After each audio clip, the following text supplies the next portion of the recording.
BA प्रथम वर्ष हिंदी साहित्य प्रथम पत्र। प्रिय विद्यार्थियों, कल हम लोगों ने 4 अलंकारों का अध्ययन किया था।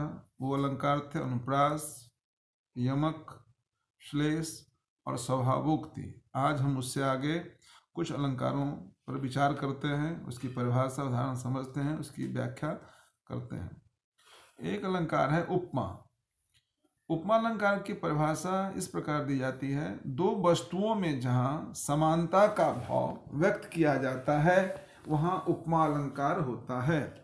उपमा अलंकार का एक लोकप्रिय उदाहरण है सीता का मुख चंद्रमा के समान सुंदर है। यहाँ वर्णन का विषय सीता का मुख है। सीता के मुख की सुंदरता को बढ़ाकर बताने के लिए चंद्रमा का प्रयोग किया गया है। दोनों में सुंदरता के कारण संबंध बताया गया है। इस संबंध की सूचना समान शब्द से दी गई है। इस प्रकार उपमा के 4 अंग होते हैं।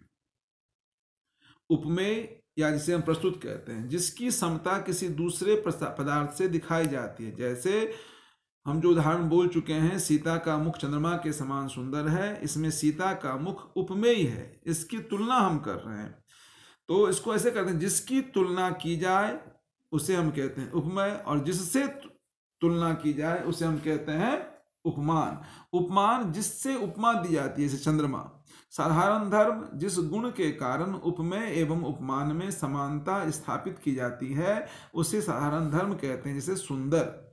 वाचक, वाचक उस शब्द को कहते हैं जो उपमेय और उपमान के बीच समानता के धर्म को सूचित करता है। जैसे के समान जो जुड़ा हुआ है, चंद्रमा के समान सुंदर है, तो के समान जो है शब्द वो वाचक है। जहाँ कविता में इन 4 अंगों का प्रयोग हो वहाँ पूर्ण रूप में उपमा अलंकार होता है, उसे हम पूर्णोपमा भी कहते हैं। जैसे अगर हम ये कहें पीपर पात सरिस मन डोला, इसमें पूर्णोपमा है, क्योंकि अभिप्राय ये हुआ है उसका मन पीपल के पत्ते के समान डोल रहा है। और इन 4 अंगों में कोई अंग लुप्त हो तो उसे लुप्तोपमा कहते हैं, एवं जो अंग लुप्त होगा उसी के अनुसार उसका नाम हो जाता है। जैसे उपमेय लुप्तोपमा, जहां उपमेय छोड़कर उपमा के शेष 3 अंगों का कथन हो। उदाहरण है चंचल है ज्यों मीन अरुणारे पंकज सरिस, निरख न होय अधीन ऐसो नर नागर कवन। यहाँ पूर्वार्ध के प्रथम चरण में मीन उपमान, चंचल धर्म एवं ज्योवाचक है। दूसरे चरण में पंकज उपमान, अरुणारे धर्म एवं सरिस वाचक शब्द उपमेय नेत्र का कथन नहीं है, पर अनायास ही उसका आक्षेप हो जाता है। अतः ये उपमा अलंकार में लुप्तोपमा का उदाहरण है। दूसरा है उपमान लुप्तोपमा, जहां उपमा के 4 अंगों में केवल उपमान का लोप हो। जैसे 3 लोक झांकी ऐसी, दूसरी न झांकी जैसी, झांकी हम झांकी बाकी जुगल किशोर की। उपमेय जुगल किशोर की झांकी, साधारण धर्म बाकी, वाचक ऐसी, पर ऐसी दूसरी न झांकी से उपमान का निषेध है। तीसरा है साधारण धर्म लुप्तोपमा, जहां एक समान धर्म को छोड़कर बाकी अंग वर्तमान हो। उदाहरण कुंद कुंद इंदु समदेह, उमा रमन करुणा अयन, जाहि दीन पर नेह, करहु कृपा मर्दन मयन। उपमेय कहते हैं शंकर की देह के लिए आया है, उपमान कुंद और इंदु के लिए, और वाचक सम है, और यहाँ पे साधारण धर्म का लोप है, अतः इसे हम साधारण धर्म लुप्तोपमा कहेंगे। वाचक लुप्तोपमा, जहां वाचक लुप्त हो बाकी सभी अंग वर्तमान हो। जैसे नील सरोरुह श्याम, तरुण अरुण वारिज नयन, करम सुमम उर्धाम, सदा क्षीर सागर शयन। उपमेय के रूप में यहाँ क्षीर सागर शयन विष्णु के लिए, उपमान नील सरोरुह अर्थात नीला कमल, साधारण धर्म श्याम है, वाचक शब्द का इसमें लोप है। अगला है रूपक अलंकार। रूपक अलंकार जब उपमेय पर उपमान का आरोप किया जाए, अर्थात जब उपमेय उपमान का रूप धारण कर ले, तब रूपक अलंकार होता है। जैसे चरण कमल, यहाँ उपमेय चरण ने उपमान कमल का रूप धारण कर लिया है, तो अर्थ हमें ज्ञात होता है चरण रूपी कमल, अर्थात दोनों में कोई भेद नहीं है। जयशंकर प्रसाद की बहुत प्रसिद्ध पंक्ति है रूपक अलंकार के रूप में, अंबर पनघट में डुबो रही, ताराघट उषा नागरी, बीती विभावरी जागरी। रूपक 3 प्रकार के होते हैं, शांग रूपक, निरंग रूपक एवं परंपरित रूपक। शांग रूपक, शांग का अर्थ है अंग सहित, जहां उपमेय और उपमान में एक रूपता स्थापित होने पर उनके अंगों में भी एक रूपता पाई जाए, वहां सांग रूपक होता है। जैसे उदित उदयगिरि मंच पर, रघुबर बाल पतंग, विकसे संत सरोज सब, हर्षे लोचन भृंग। यहाँ बाल पतंग अर्थात सूर्य उपमान का उपमेय रघुबर पर आरोप है। साथ ही उपमेय के अंगों की उपमान के सभी अंगों से भी एक रूपता स्थापित की गई है, अर्थात उपमान सूर्य के उदयगिरि पर उदित होते ही कमल खिल उठते हैं तथा भ्रमर हर्षित हो जाते हैं। उसी प्रकार उपमेय रघुवर के मंच पर प्रकट होते ही संत प्रसन्न हो उठे तथा उनके नेत्र हर्षित हो गए। यहाँ उपमान सूर्य तथा उनके अंगों, उदयगिरि, कमल एवं भ्रमरों की एक रूपता, उपमेय रघुवर एवं उसके अंगों, संत, मंच तथा नेत्रों से स्थापित की गई है, अतः यहाँ सांग रूपक है। निरंग रूपक, निरंग अर्थात बिना अंगों के, जब केवल उपमेय तथा उपमान में ही एक रूपता स्थापित की जाए तब निरंग रूपक अलंकार होता है। जैसे मैया मैं तो चंद्र खिलौना लहूं। परंपरित रूपक, परंपरित रूपक में ही 2 रूपक होते हैं जिनमें एक रूपक दूसरे पर आश्रित रहता है। जैसे प्रेम अतीत है खड़ा द्वार पर, हृदय कपाट खोल दो तुम। यहाँ 2 रूपक हैं, प्रेम अतीत एवं हृदय कपाट।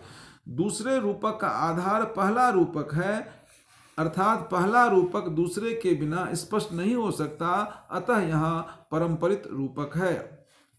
उत्प्रेक्षा, उपमेय और उपमान भिन्न होते हुए भी जहाँ उपमेय में उपमान की संभावना व्यक्त की जाए वहाँ उत्प्रेक्षा अलंकार होता है।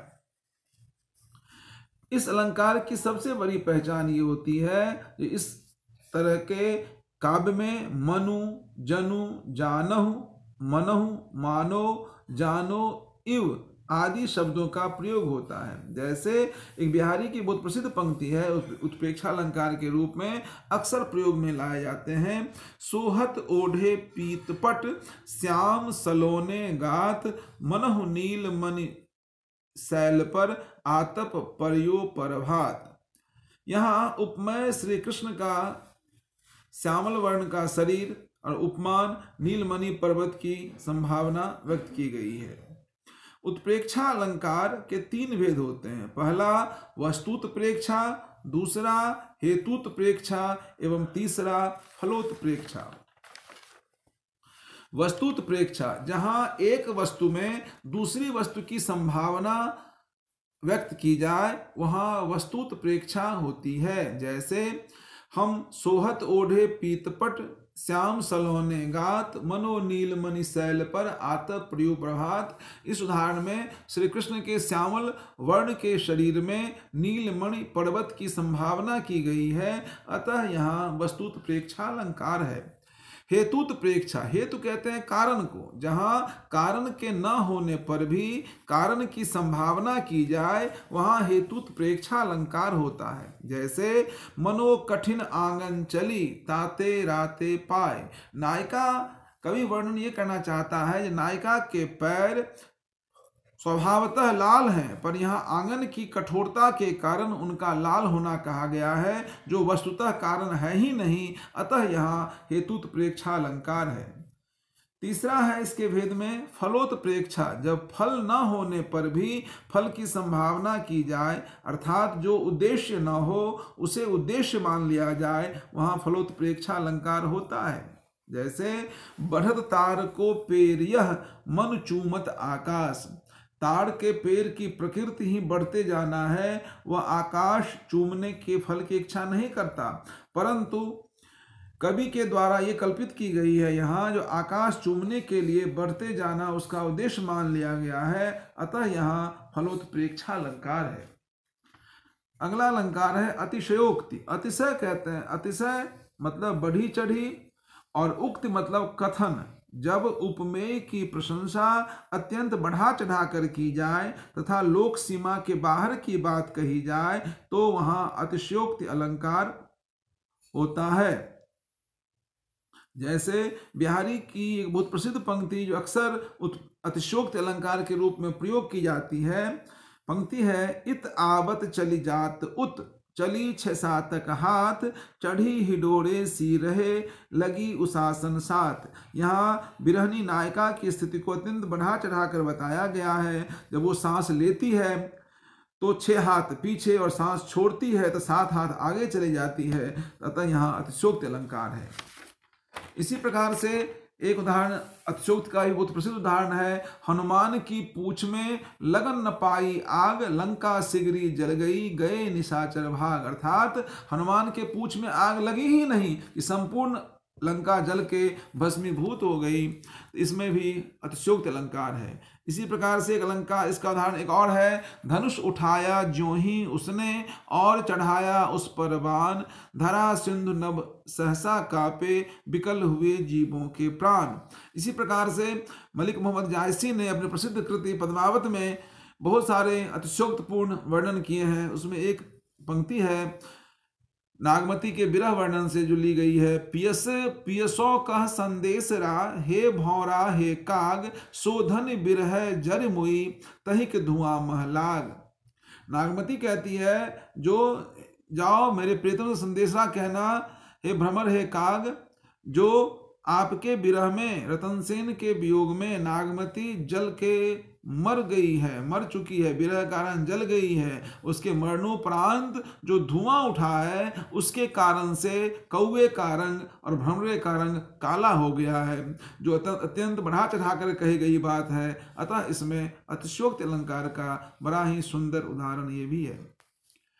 अगला अलंकार है व्यतिरेक। व्यतिरेक जहाँ उपमान की अपेक्षा उपमेय की अधिकता अथवा उत्कर्ष का वर्णन हो, वहाँ व्यतिरेक अलंकार होता है। इसका संधि होता है वी धन अतिरेक, अर्थात विशेष आधिक्य।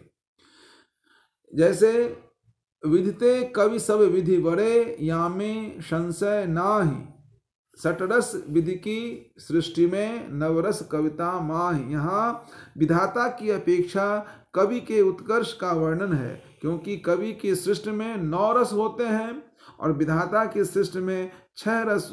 अतः यहाँ व्यतिरेक अलंकार है, क्योंकि यहाँ विधाता को हीन और कवि को श्रेष्ठ बताया गया है। यहाँ उपमान की अपेक्षा उपमेय की अधिकता अथवा उत्कर्ष का वर्णन है, अतः यहाँ व्यतिरेक अलंकार है।